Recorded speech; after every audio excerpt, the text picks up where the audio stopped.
योग से लेकर नृत्य तक में तरह तरह की मुद्राएं सिखाई जाती है। आखिर क्या है इन मुद्राओं से लाभ और क्या है इनका राज, आइए जानते हैं सद्गुरु से। मुद्रा हाथों की एक खास स्थिति है। योग में मुद्राएं आपके शरीर को एक खास तरीके से व्यवस्थित करने के लिए होती है।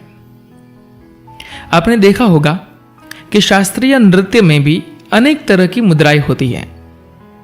आप सिर्फ अपनी हथेलियों की स्थिति बदलकर ही अपने सिस्टम के काम करने के तरीके को बदल सकते हैं। यह अपने आप में पूरा एक विज्ञान है जो वास्तव में शरीर की ज्योमेट्री यानी ज्योमेट्री और सर्किट से जुड़ा होता है। किसी विशेष मुद्रा में होने पर आपकी ऊर्जा एक खास तरह से काम करने लगती है।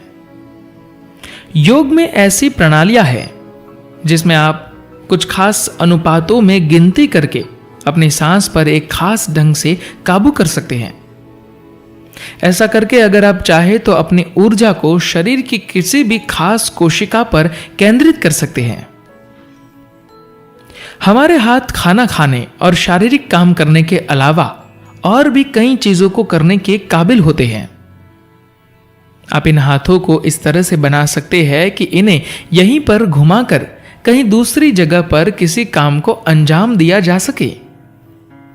अब जहां चाहे वहां बिना किसी गलती के बिल्कुल ठीक ठीक अंजाम दे सकते हैं, क्योंकि यह हाथ हर काम को करने के लिए एक यंत्र है।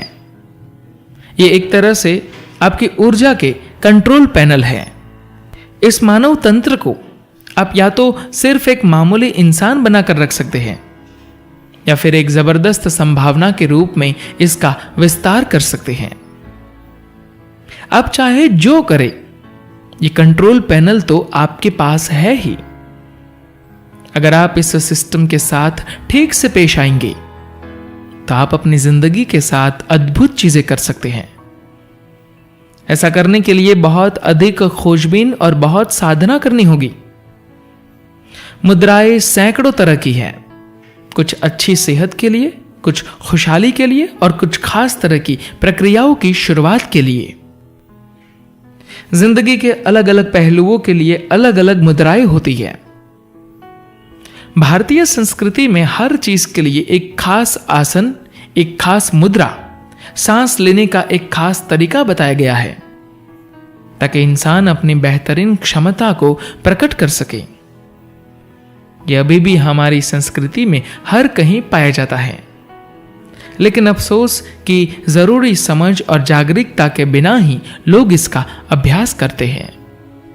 धन्यवाद।